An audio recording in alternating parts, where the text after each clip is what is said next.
All right, I remembered to unmute myself, so we're off to a good start today. Awesome. So I want to cover a few different things today, just in regards to the sales process with you guys. So I know a lot of our coaches step into outreach and start to get some good bookings and get some like flow in with appointments. The next kind of piece of that becomes the sales side. So organization of sales, how do we handle certain situations? Like what should we be doing to make sure that we ensure as many sales as possible with the calls that we're getting on? So I'm going to cover the two scripts that we give you guys in the course and how you can personalize them to your business. And then I'm also going to cover some different sales situations that are typical scenarios that happen in the sales process and how to kind of overcome those to ultimately get the sale and gain some new clients. So the first one I want to cover here, I want to talk if the 10-minute call is even necessary in certain business situations and why we do this, and then ultimately how you can personalize it to your experience. So the 10-minute call script is for a scenario where you want to hop on the phone, you want to make sure that this person is qualified, that they need your help, and then you ultimately want to set up a closing call to actually close this client. So if you're using a 2-call closing system, that's where you would implement this 10-minute call script into the equation. If you're doing a 1-call close, then you only use the 60-minute call script. But the difference between the two is like, if you are someone who's working with people who are used to being in a buying process, so for instance, like if you're working with professionals, if you're working with entrepreneurs, these are individuals that are aware of the fact they're probably being sold something, right? So people like that who don't have a lot of time on their hands, they're just going to want to hear what you have to offer, what your program price is, all that stuff. So if you're working with entrepreneurs or professionals, then you likely want to use a 1-call close, because we want to think about the allocation of time for these individuals. Like entrepreneurs, professionals, they're super busy, so they don't want to hop on 2 calls with you in order to hear out your offer. They just want it in one sitting. If you're working with those types of audiences, that's where you want to go with a 1-call closing system, like business owners, entrepreneurs, professionals. That's where you want to go with the 1-call close. If you are working with general population, individuals that aren't really used to sales situations or might not even know that they need your help, then that is when you want to use a triage call, which is that first call, in order to just make sure it's a good fit and worth a 60-minute call. Because sometimes, you want to kind of feel it out. And if it's something where this person isn't ready for your program, then you don't want to spend an hour on a phone call only to already know that this person isn't going to close because they're not a good fit, right? So with the 10-minute call script, we have it laid out just like this. So the purpose of this first call is to ultimately build rapport, build a connection, start to really create that sort of synergy between you and the prospect to have them understand that you understand them. So one thing I want to highlight here is person who feels the most understood is the person that closes. So if we can get people to like who we are, enjoy spending time with us, and they feel understood, that's when someone is open to working with you. That's when that trust factor is actually created. So people want to feel understood in a sales process. So that's why we go into some questions here to get a strong understanding of where they're at. Because the true goal with your sales process is to figure out what this person wants, number one, out of their life, out of their fitness, whatever you're coaching them on. Like, what do they want out of this situation? That's the first thing that we would need to know. The second thing we need to know is what is holding them back from getting there. So what is the pain point that is holding them back from ultimately achieving the end goal that they're looking for? If we can find out those two things, then we can sell them at the end of the call, right? So those are the things that we want to prioritize understanding is like, where are you at? What is your goal? And what's holding you back from getting there? So with these questions, as you can see, what we're going through on this script is we're pre-framing the call. So that's really important with all sales situations is like, we need to be in control of the call. So if we allow somebody else to control the call, then we are not running a sales call, we're running a connection call. So if any of you guys have been in scenarios where, you felt like the person doesn't really know that you're offering a service and it feels like more of a connection call, it's likely because we didn't take enough control of that conversation and set the standard as to what the call was actually about. So we need to make sure to do that in the beginning. So as you can see here, you don't have to follow this word for word. This is just to give you an idea of like things that you could say. So if I was on a call, it's like, hey, first name, super excited to get a chance to chat with you today. The purpose of this call is to see where you're at, what I could do to help you, etc. Right? So what I'll do after this call is I'll send you a follow-up email, whatever you want to do there. Like you could either send a follow-up email, you could just set up a second call, but you want to pre-frame what this call is about and what's going to happen next, what the next step is. So then when you do this, you take control of the conversation and you allow them to understand that there's a clear purpose to this call. I'm trying to figure out where you're at, what I could do to help you. And at the end of this call, this is what's going to happen. So if you run a 2-call closing system, maybe you're not going to do the email and you're just going to say, the purpose of this call is to see where you're at and what I could do to help you. So at the end of this call, if, potentially hear more about working together, then we'll set up a second call to discuss that offer, right? So with that pre-frame, now you've taken control of that sales call. And now the person understands that they're in a buying situation. They're in a situation where diagnosing and seeing if it's a good fit to work together. And that's really what this call is for. It's the diagnosis call.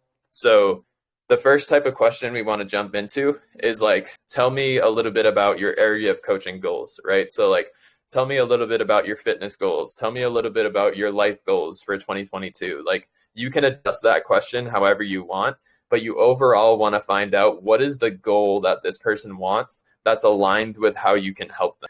Then the transition for the next question is going to be, what are you struggling with? Like what's the struggle in the pursuit to get there? So just with those 2 questions, you've unveiled what their goal is and what they're struggling with to get there. So you already have those 2 things that we need. And then we want to understand, what have they tried? Like what are some strategies that they've tried to get to this goal, but have not been successful with? So in doing that, we have an understanding of like, what is holding this person back and what have they tried to do? Some people might be like, oh, I haven't tried anything. And like, maybe those people aren't a good fit because they're not actively trying to solve the problem. But, you might get somebody who says like, well, like I'm struggling with a lot of anxiety and like I've tried yoga, I've tried meditation, I've tried all these things and it just hasn't, right? So now this person is actively trying to solve the problem, but they're just having a struggle or a disconnect with actually solving that problem. And then what type of results would make you happy, right? So understanding like, what are this person's expectations out of this transformation? Like, are they looking to cut 5 pounds or are they looking to cut 50 pounds? Are they looking to, just enhance their overall happiness, or are they looking to, marry the person of their dreams and like find the most aligned partner? Like we want to find out what is overall going to make them happy out of this situation. And then that's when you want to transition into booking them for another call. So this is a pretty quick call. Like it says a 10-minute call script. Like sometimes these might be 15 minutes, sometimes they might be 20 minutes, but ultimately you just want to get a pulse of what are their goals, what are they struggling with, what have they tried, and what type of results would make them happy. And then right from there, you can transition into like, if this is somebody that you want to help and you can tell that they're driven enough to execute on your information, that's where you can say, awesome. So I really appreciate, the answers to those. It gave me a lot of clarity onto where you're at. And I definitely understand exactly where you're at. And I know I can help you. So let's go ahead and set up another time to speak so that I can lay out a personalized roadmap on how you can achieve that goal. And when we do that, we want to book the second appointment while we're on the first appointment. That's really important. Like, we need to get a time on the schedule while we're on the call. So oftentimes what our team does is if we have to go to a second call, because internally we use a 1-call closing system, but if we have to book a second call, we do that at the same time. So awesome. So how does the same time tomorrow sound? How does the same time Thursday sound, right? So like that allows us to ease the booking process, where if they're available right now, they're probably available at the same time tomorrow or the next day, right? So doing that allows us to simplify the booking of the second call and make sure that we get it done on that first call. So We need to like actually confirm the date, confirm the time. Even if they say like, oh, I have to look at my schedule or my calendar, it's like, okay, awesome. So go ahead and pull that up and I'll be, waiting for the best time available so that we can just get this booked right now. Like those are the kind of uncomfortable situations that come up in the sales process, but that we have to push for so that it actually gets done. Because a lot of times if someone says like, oh, I have to check my calendar and I'll get back to you, they're just basically, who knows, like they're trying to push off the process, but in reality, they probably do want to speak to you. There's just a little bit of resistance there. So we need to take that extra step by saying like, hey, look, I totally understand that you have to look at your calendar, but like, why don't we go ahead and look at that now? And we can get this appointment booked for, our next call, right? And as long as we've done a good job with making them feel understood, then we shouldn't run into that problem where they don't want to speak to us again. So that's really where that comes in, is making sure that we're super genuine with this conversation. Like we're providing feedback, we're providing real like interaction and understanding them. So the last thing I'll mention about this call is that we don't want it to feel like an interview. Like we don't want to just list off these questions. We want to make it a smooth transition. So one of the ways that like I always use my transitions with conversations like this is when I'm asking a question. So when I ask them like, what are their goals, right? And they tell me their goals, I want to provide feedback, agree with them, and then transition to the next question. I don't want to say like, awesome, I love that, cool. So like, what are you struggling with? Like, no, that doesn't seem genuine. I want to say like, oh, that's awesome that your goal is to become a better dad. Like that's definitely going to impact your family at a really high level. So I'm just curious, what's the struggle in getting there? Like what's holding you back from achieving that, right? And now that feels a lot more genuine than me just saying, oh, awesome, cool. So like, what are you struggling with? That sounds like I didn't even listen. So we need to provide like tangible feedback and like make them feel understood, then transition to the next question. Those small points in the sales process is much more important than it sounds, because that actually puts us in a place where this person's feeling understood, they have that feedback, and those little touch points are going to really increase their overall feeling about working with you. So that's the 10-minute call, running through some quick questions, transition to closing call. So like I said, you only have to do that 2-call closing system if it's somebody who we need to like feel out if they're a good fit for the program. Like if it's someone who's a professional business owner, entrepreneur, stuff like that, they probably already understand this is a sales situation and we should just get straight to the point. So with the 60-minute call script, this one's a little bit more in depth, but the same type of scenario, like the same type of situation is what's happening. So the beginning of the call, we're building rapport, right? So if we've already had our first call, then this rapport building is kind of going over their responses from the previous call. So awesome, I know that last time we spoke, you mentioned this, this, and this. Is that correct? Like we want to kind of like reinforce those answers.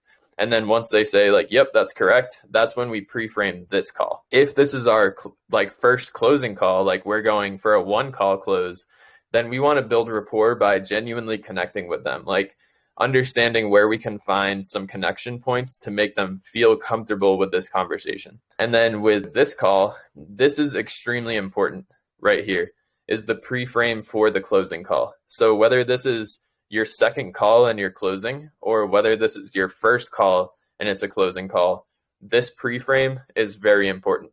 So we need to really let this person know what the goal of this call is. Right? So you can see right here in this like mock script that we provided here, it's like on this call, my ultimate goal is to give you clarity, simply meaning what's your goal, what are you struggling with, and what do you need help with? Simple as that. From a business perspective, right? And you can figure out exactly how you want to say this, but in our script, we actually mentioned like, hey, look, we understand that this is a numbers game. Like we're going to talk to X amount of people and X amount of people will sign up, X amount won't. So I'm not tied to the end result of this conversation. I'm just here to help you and make sure that, providing the best ultimate outcome for you or the best fit for your current situation. So ultimately, I'm just trying to help. Does that make sense? Right? And they'll be like, awesome. Yeah, that no, makes a lot of sense. Cool. So by the end of this call, if you feel like it's a good fit, there will be 3 options for you. Option number 1, you can tell me yes. and we can immediately get going with a strategy for you, that's totally cool with me. Option 2, you can tell me no, whatever, you can fill in like whatever you want for there. And like, no, I don't want to work with you. That's fine too. Option 3, you're going to say, I don't know, I have to talk to this person or that person. And ultimately, I want to avoid that because that either means that you don't like what I offered or I didn't explain something properly. So I'm looking for you to give me a yes or no answer. And either way, I'll be okay with the end outcome. Does that make sense? Right? So by pre-framing it like that, controls the situation by them understanding that this is a sales call. You are presenting an offer. And we need to come to a decision. Like, this is a yes or no. And like, if you have to think about it, it means that there's some confusion. So let's just settle those questions right here, right now. So in doing this, it's not like you're boxing somebody into a corner. This is just having them understand that like, I'm here to solve your problem and present you with an offer that can solve your problem. And like, whether you think it's the right fit or not is totally fine. But like, let's come to a decision at the end of this call so that we can move forward, right? That's when we jump into our questions, right? So if you've already done your first call and you're doing a 2-call close, then you're only going to go through a couple of these questions. You're just going to clarify. You're going to like overview their answers to the initial questions on the first call, make sure and confirm that those are right for them. And then you're going to transition into some in-depth questions. So you can see like with this script, we have a lot of in-depth questions because on this call, since it's a closing call, like I always say, pain drives change. So we need to have them understand how much pain they're currently in. And I know that this is where a lot of people have resistance towards sales because they feel like it's kind of icky. But in reality, this is just having them understand that they do need help. They do need someone to help them in this journey. So, running through some criteria questions like, what's your goal? Why are you on the call today? Why is this important? What's most important to you about the goal? And then transitioning into present state questions. So, what's your biggest struggle? What have you tried? Going down to like, what about your current situation do you not like? How long have you been stuck? Has it stressed you out? Has it affected your self-esteem? When you're not making progress on this, they're going to really like hit them home and they're going to start thinking about this. Because that's the problem is like, as we all know, a lot of these people that are in painful situations, they're distracting themselves. They're not actually dealing with the situation. So as a result, they don't realize how much it's actually affecting them.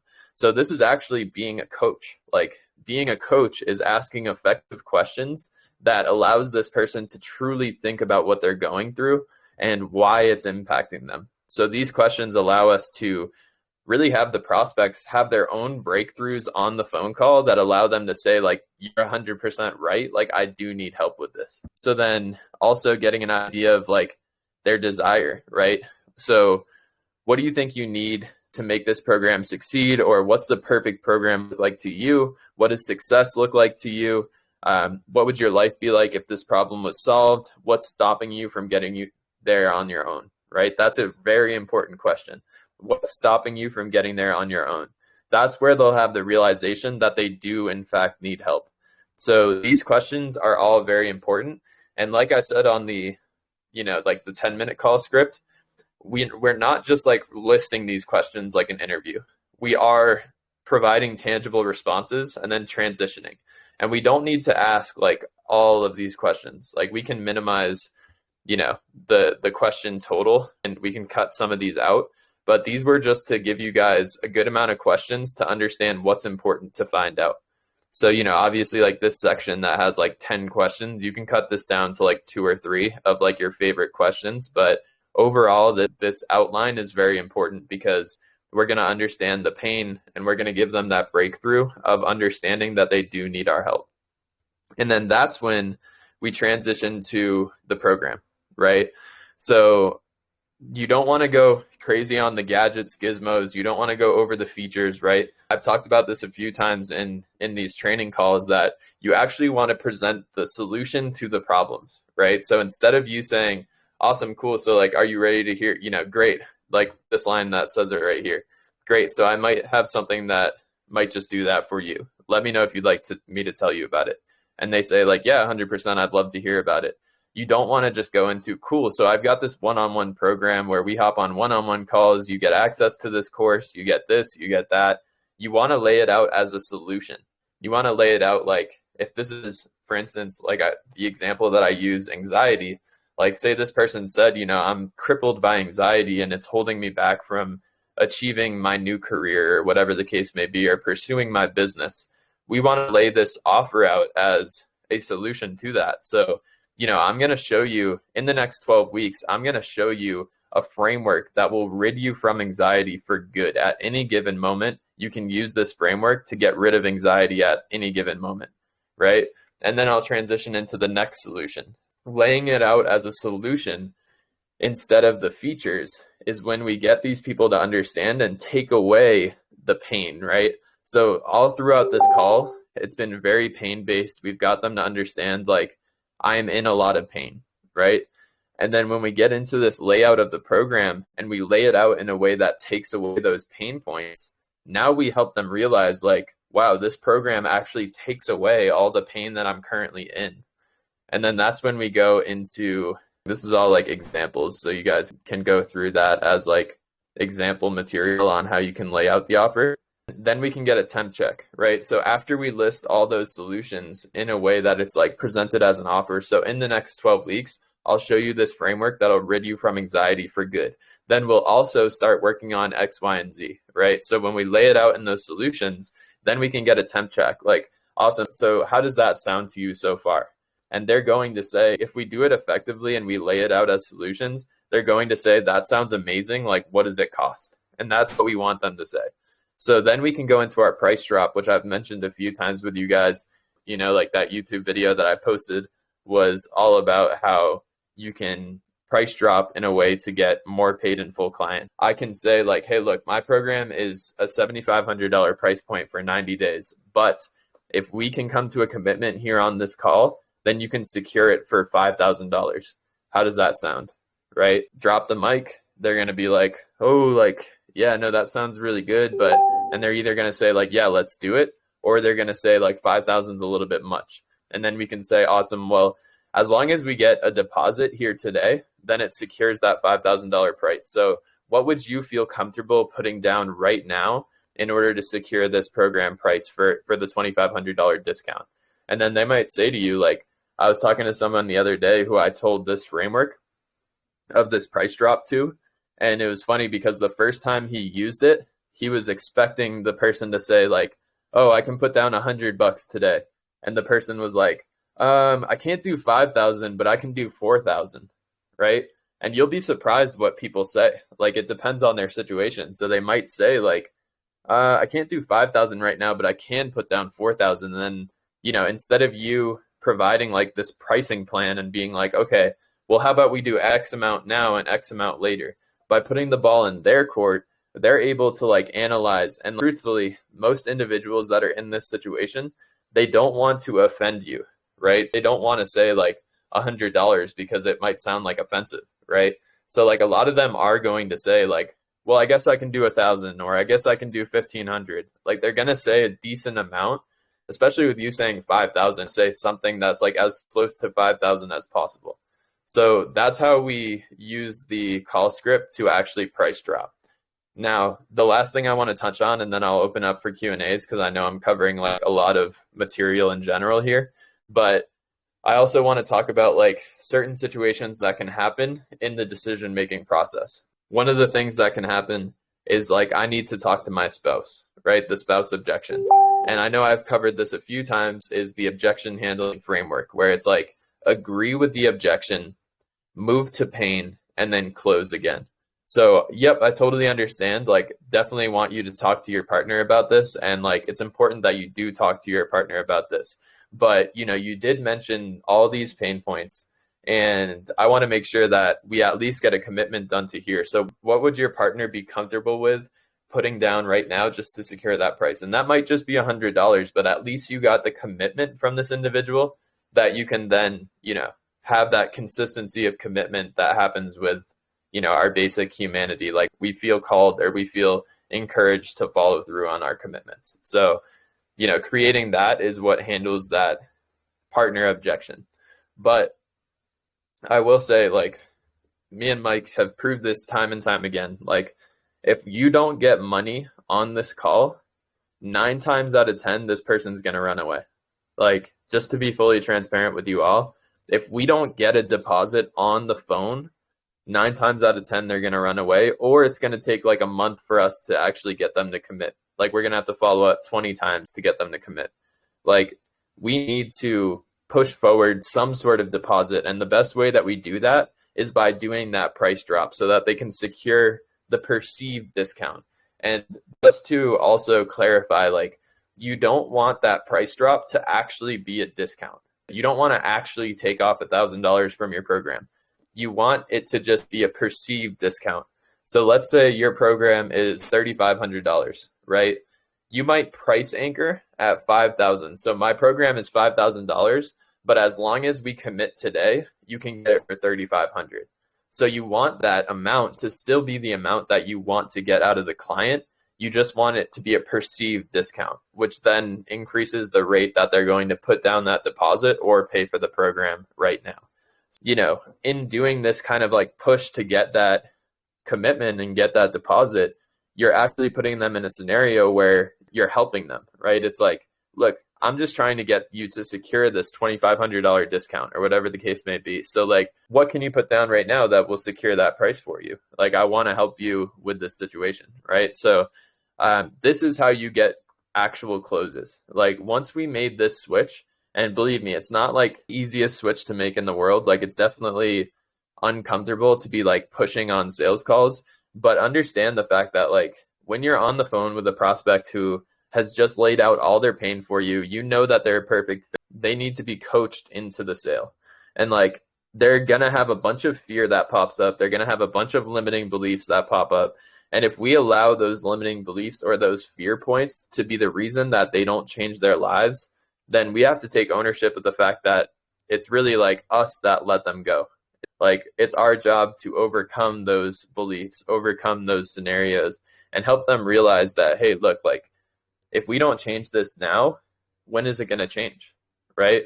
Like, you've been dealing with this for the past year or for the past 6 months or for the past 10 years. And like, I want to change this right now, but the only way we can do that is coming to a commitment here today. So it comes from a place of service. And a lot of people see it as like sales, like we're putting somebody into a corner. In reality, we're putting them into a corner because we know we can help them. We know that they need it. And it would truly be a disservice for us to get off the phone without helping this person, right? And without coming to that commitment. Those are some situations I wanted to talk about. The other situation, last situation I wanted to talk about, and then I'll see if Mike had anything he wanted to kind of tack on to what I was talking about, and then we'll open up for Q&A. But the last situation I want to talk about is when someone says like, oh, I want to like look into your website, or I want to look into a few things, and then I'll get back to you. So what they're doing there is they're trying to take control of the outcome, right? They're saying like, oh, I'll do it on my own time, and then I'll get back to you. And like, we already know that most of these individuals, like, sometimes it will work. Don't get me wrong. Like, believe me, before me and Mike were doing this, we were still closing deals. We were still operating a solid business, but our sales game like changed overnight when we started to make this push. And when someone says that, we want to transition it into a call booking. So if someone says like, oh, I want to look into your website and then I'll get back to you, it's like, no worries, I totally understand. Like, I'll definitely text you over some material so that you can look a little bit deeper into what I do. But, you know, let's go ahead and get another call on the books right now, just so we can stay committed to having our next conversation, right? So that allows us to have that second chance to close. But also, if this is the closing call that they're saying that, then we need to make sure that they understand that, like, hey, look, like, this is the last chance to like take advantage of this discount. So if we get off the phone right now without a deposit, you know, we are going to lose out on that discount. Is that something that you're comfortable with? And they might say like, yeah, no problem. It's all good. I'll pay the full price. And then you got someone that will potentially pay a little bit more for your program. So cool. Make sure you get that second call on the books though. But I will tell you, like, 9 times out of 10, if we get off this call without some sort of commitment, we're going to have to like chase them. We're going to have to follow up with them like 10 times. We're going to have to run after them in order to get a commitment. that could have been made on the call if we just pushed a little bit further. So, Mike, did you have anything that you wanted to kind of chime in on with that? Yeah, for sure. Yeah, I took a couple of notes here to jam on, but yeah, I mean, kind of to that point, like the biggest thing in my eyes is put yourself in a position to get a yes or a no. Like you don't want any type of maybes, and the biggest thing here is kind of like to what Mike's talking about. Like people will like in their minds it's a no, but they're like scared to say it. And like in our end, like we always tell our team, like don't worry about the no's. There's going to be another yes that comes. It doesn't really matter. So like at the end of the day, get to the decision so you're not wasting time on somebody who is a maybe. And I think that's like why like that kind of like pre-frame to the call is very important, as far as highlighting, because it puts them in the mindset like, okay, I need to be in a position to say yes or no by the end of this call. And another thing is like if you get a maybe, then you probably didn't handle the call well enough. Like maybe there's some things that the person was thinking about that you didn't cover, or like they don't trust that you can take them to that vacation that you were talking about. um, maybe they don't even understand like what it is that you guys are even on the phone about. So like with these types of situations, if you get a maybe, it's likely on you. It doesn't necessarily mean that the person is unqualified, or they're not a good fit, or whatever the situation is. But at the same time, just like I said, like that's kind of the reason why you want a yes or a no, because keep in mind, like not everybody is going to be qualified. Like not everybody is going to be a win. It is just like a numbers game in reality, and the goal here is to increase that conversion percentage on that numbers game. One of the biggest things that I try and highlight on internally and with you guys, I know I've mentioned this numerous times, is all in all, like just focus on the vacation and establishing the trust that you are the one that can take them to that vacation. That's the biggest thing that we need to do here. Like we need to listen and understand to the problems that our prospects are telling us, and then provide the solution is the vacation, not the plane ticket. That's very important. The solution is the vacation, not the plane ticket. If everything is done properly, and you rely on the sales cycle, your conversion percentage will drastically change. And what I'm talking about as far as the sales cycle is what Mike talked about towards the end here is, going in, like you deliver the pitch, you go in for the close, there's an objection, you agree with that objection, and then you go back into the close. You go back into the close through pain. That's why those questions at the beginning are very important, because it's going to allow you to pull out what is the real goal that they want to achieve, and what's holding them back as far as like actually achieving that goal. And like I said, that's just going to put you into a position to where if you can rely on that and understand, like that sales cycle might be like 7, 8 times, like you might go through that process of objection, agreeing, paying, close, objection, agreeing, paying, close. Like that might happen over and over and over. But as long as you rely on that, you will get to a point to where it's a yes or a no decision. And another big thing that I always preach is use recordings. If you're on Zoom, just go into your settings and have it set to auto record your meetings.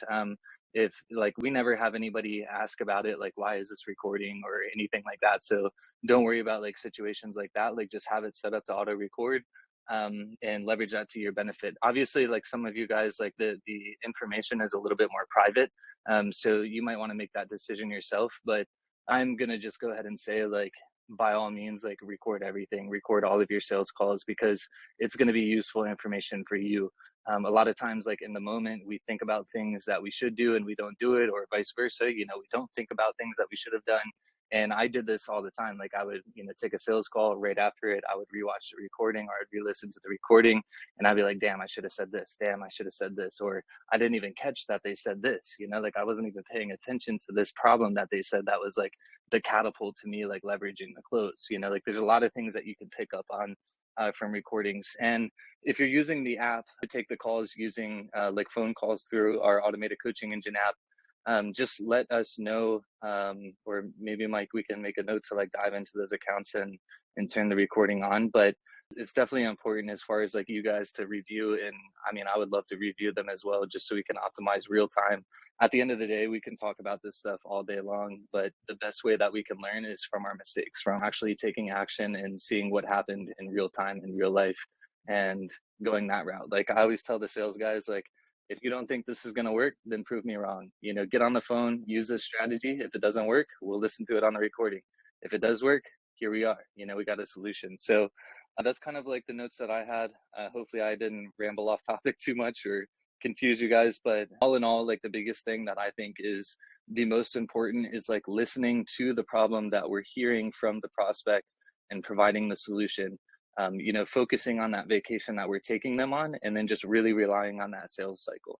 The sales cycle is, pitch, close, objection, agree with the objection, and then go back into the close. So if there's any questions about anything that we were jamming on, feel free to open up, or Mike, if you have anything else that came to mind from. Perfect. Questions are opened up. Anybody have any questions? Also, one thing that I wanted to add in too that I just thought about is specifically because I was looking at your name, Zach, but I remember we were talking about this just kind of as far as value and price and stuff like that. And if we can follow this process, like kind of like what we were talking about the last 45 minutes or so, as far as like the sales process, really relying on the sales cycle, using the pain or the goal that they mention as far as like, the desired outcome, the vacation that they want to go on, then this is going to put you into a position to where you are like a decommoditized offer. Like you are no longer being compared based on the other person that does what you do. You're not a personal trainer being compared amongst the other thousands of personal trainers that can offer a better rate or whatever the situation is.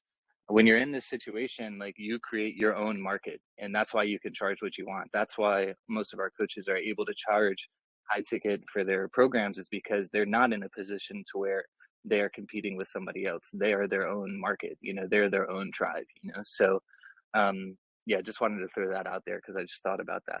I have a question. What about payment plans? I get a lot of people who ask if I take a payment plan. Yeah, the biggest thing that I think about payment plans is, number one, like I don't think they're bad, but to Mike's point, like you don't want it to be a position to where you're putting yourself into, you're discounting your service because of something like that. Like payment plan is definitely something that you would want to do. So to be transparent, like kind of how we have it broken down is, like drop like kind of like the $5,000 price point or the $7,500 price point, and then like Mike's saying, like we'll transition it to like, what can you put down, like what are you able to commit to, because to that point you don't really want like an established agreement in the back end that's going to be like something less than what they were able to put down. I would say like rock with something that's going to be, like this is the bottom line, but if you can't pay in full, then like it's going to be 6,000, or it's going to be 7,000. Like it's going to be more expensive because you couldn't do that payment plan. You know what I'm saying? Or I mean, it's going to be more expensive because you have to use a payment plan. Sorry. And that's what I do. I charge more per month so that it ends up being more like 3,500 rather than my 3,000 paid up front. But I get people who want to do the payment plan because they want to go month by month. That way they can kind of back out midway. Yeah, and I think that's fine too. Just having it to be like a point of like this is gonna allow you to have like kind of like a trial, like to see it from the inside.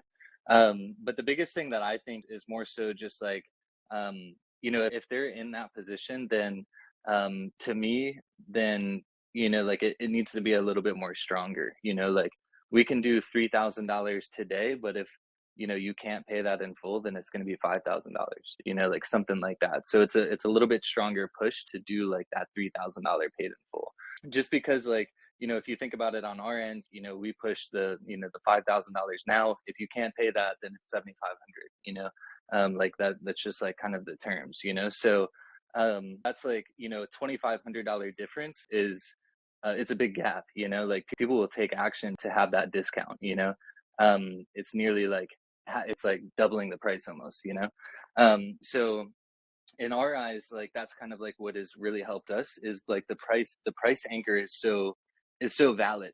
And the reason the kind of like structure behind that is like, hey, if you do a payment plan, like then our team has to follow up with you and get the rest of the balance, we got to follow up with you, and it's just going to cost us all this other BS, so like what we're willing to do is if we can just X all that and we can get an agreement right now, then it's $5,000, like, does that sound good? And they're like, oh yeah, perfect. Cause like, you're exactly right. Like there are these people too, that are also in that kind of like ego stage where it's like, I'm not going to be like a one call close, and like this is something that we probably will deal with a little bit more as far as people that work with like entrepreneurs or business type people. And it's like that thing where it's like, all right, cool. Like if the ego is going to cost you another $2,500, then that's fine with me. But if you want $5,000, like we got to get this done today. So maybe like for your situation, like a little bit more direct, I would probably think about like maybe increasing the price if they can't do the paid in full to maybe like 4,500 or 5,000. Something that's going to be a little bit more drastic. I think you cut out. Am I the only one that lost him? I lost him too. Okay. Mike, I think you had cut out in towards the end of that. Same here.